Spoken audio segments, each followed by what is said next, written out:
Well, the book burn 2.0 still continues, aka Fahrenheit 451, the sequel. In previous videos, we had mentioned that authors of the Goosebump books, Charlie and the Chocolate Factory, and also the 007 books have been edited, and not a good thing.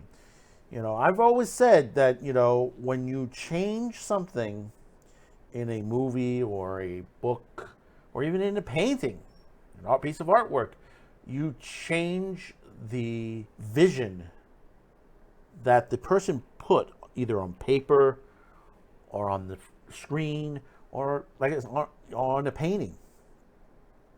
Because that's what they don't realize. They sit there, we have to fix it. We got to make it for the modern era. We don't need that. We don't need that at all. And now another great novelist from the past who's had some great movies, great novels, is now being remade for the modern era. But before we get this article out of the New York Post, I just want to thank those for clicking on this video. Thank you for subscribing, liking, and sharing, and commenting on all of our videos here on Cuticast TV, Man with the Show, and all of our other programmings throughout our social media platforms. And if you haven't yet subscribed, take that moment, hit that subscription button. Maybe today's the day I've earned your subscription, and I really do appreciate that. Agatha Christie novels latest to cut offensive language in woke purge. Several novels by Agatha Christie has become the most recent works of literature to be updated to remove racist references and languages that may seem to be offensive to modern day readers. By whose margin? This is what I ask. Who thinks that an Agatha Christie novel is racist? HarperCollins has edited, in some cases, scrapped entire passages from the new editions of Christie's beloved detective novels of Poirot and Miss Marple, The Telegraph reported.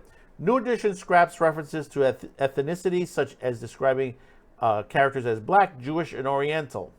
A female character's torso that was once described as being male of black marble and a judge's Indian temper were also cut as references to gypsies and natives. The N-word has also been completely removed from the revised editions in both Christie's prose and in the dialogue.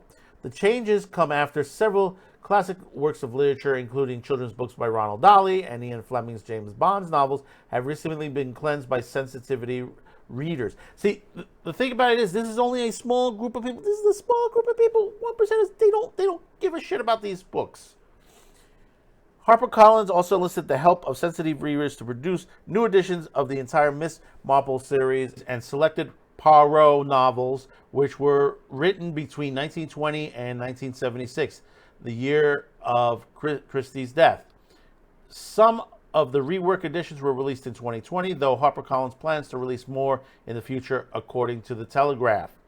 Much of Christie's own narration, including her own inner monologues of Miss Jane Marple or Hercule Poirot, have been altered, and selections of the dialogue depict unsympathetic characters have been cut in reworked versions. In old editions of the 1937 Poirot novel Death on the Nile, the character of Miss Allenton complains about the group of children who come back and stare and stare and stare, and their eyes are simply disgusting, and so are those noses. I don't believe I really like children. However, in the new editions, Miss Marple simply says they come back and stare and stare and stare. I don't believe I really like children. The new editions of the 1964 Miss Marple novel, A Caribbean Mystery, excludes old descriptions of West Indian hotel workers who smiled with such lovely white teeth similar to the beautiful teeth were also scrapped. In the same novels, an entire passage where a character cannot see a black woman in some bushes at night have been removed as well.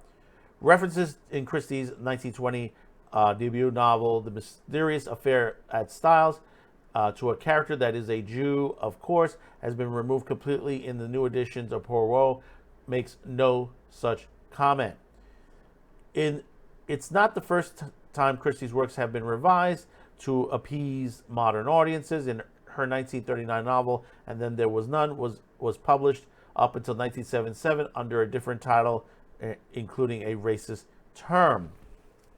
See, the thing about it is, everybody calls these things racist, and we shouldn't be talking about it. But that's a different time period. It's a different time in history.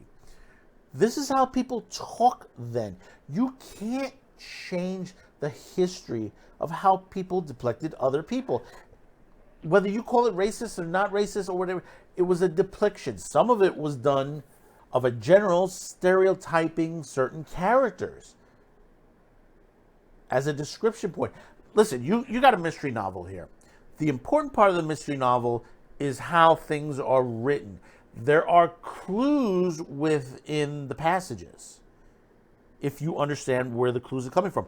Changing the words in a mystery changes the mystery entirely. Just because you have that one person says, well, I don't like that book because of its title or because of what it contains inside. Who's for them to say that? Who are they the arbiter of what's right and what is wrong? Some of these novels have been around for decades. Nobody had any problem with them, with the many movies that they've been throughout the decades. There have been no problems prior to that, to recently, of all these books prior to that. Yeah, there have been some changes back in the late 70s on there, but then, of course, a lot of people didn't like it either, and there was a rush also back then for the original prints. It's just they snuck it by a lot of the fans, trying to sneak it in on their heart. It's about time someone steps up and starts to sue a lot of these companies, because basically you're paying for the actual works of the writer itself, whether it's he, she, doesn't matter what. You're taking novelizations and changing them around. Should violate some law, because basically you're sitting there, you paid for the works of Agatha Christie, you paid for the works of Ronald Dahl, you paid for the works of Ian Fleming, but that's not what you got. That's not what you got. You did not get what was in their language. What you've been getting as of late is a complete destruction, you might as well burn the books. Just burn them. Just burn them and get rid of them. We have a group of people uneducated in corporations, in publishing companies, in Hollywood, that doesn't know what they're doing. They don't understand what they're doing. They think because they don't like this, everyone else would agree with them. They are totally wrong. And this is going to end really badly. It's going to end really badly to the situation. Here we have people acting like what it was during the Second World War. We said after the Second World War, we will never let this happen ever again. We were wrong. History continues to repeat itself. And when will this stop? We need legislation. We need historical groups to get together and say, this must stop. Yes, I understand about the copyright regulations and stuff like that. Well, Disney has been flouting those copyright regulations for decades now, which Mickey Mouse and several other characters should have been already in across the copyright. But historical stuff, for example, like novels of Ian Fleming and novels of Agatha Christie, those should be saved. In fact, I believe some of it is in the Smithsonian, if I'm not mistaken. I know there are certain novels that are there. What more would they change? I said this once before, and I met Isaac Asimov many years ago, back in the 1980s. And we'll show the little clip here. Most likely to survive of everything I've said. After all, I've published now at least 20 million words, so I have to figure it out, maybe even more. But of all those millions of words that I've published, I am convinced that 100 years from now, only 60 of them will survive. The 60 that make up the 3 laws of robotics. All right. It's interesting. Yeah, it is. Yes, he believed that.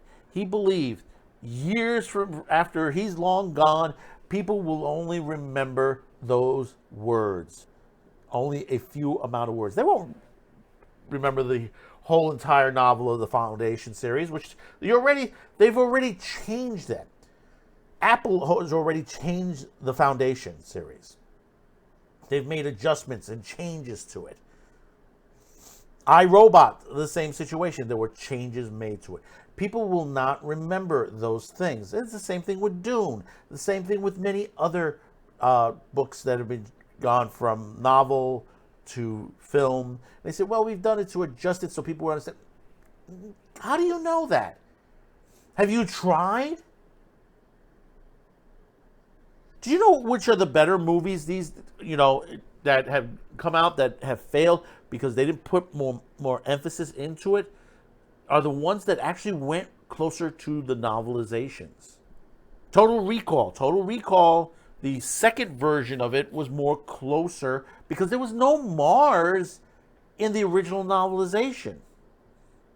Most people don't realize that. They added the Mars section of the novel to stretch out the movie. But they could have done that with the original storyline itself. Most people don't realize that. And there are many other stories that's on there as well that they've done this to. We need to keep the original story. I understand that sometimes, for action purposes or that, you want to excite the people and stuff like that. But I remember a time where people went to movies to see something very dramatic. Very, how do they say, with a great mystery. Something that made a point. We can't keep making movies that are just like Transformers all the time. Or freaking Captain America or the Avengers all the time. There's creativity. And it's the same thing with the novels. You can't change these novels because there's a creativity to it and artistic work. You're just changing someone else's interpretation of characters. You're reinterpreting because basically you don't like how the characters are presented to you. I talked about once before about the Doctor Who, the Talons of Wing Chiang. They didn't like it because of the way they said the Chinese were taught on there. But there was a mysticism to the characters in a story of that nature. And they didn't watch the whole story because basically what it was is that the story led back to a time traveler who ended up falling back through time through the Ming Dynasty of China, and ended up in 19th century England in the end, where he ended up battling against the Doctor. You have to look at the story overview, read properly, and to tell you something, this is steering people away from reading because you're changing all this. Is that what you want to do? You want to basically dumb down people, idiocracy type people now? Only time will tell on that. So let me know in the comments below your thoughts. Tell me, are you really upset on this? Now another great writer, a woman, by all means, that has been, her work has been re-edited. So she'll be made for the modern era. So tell me in the comments. Don't forget to hit that like, subscribe, share, and thank you for clicking on this video. We'll see you on the next one. Bye-bye now.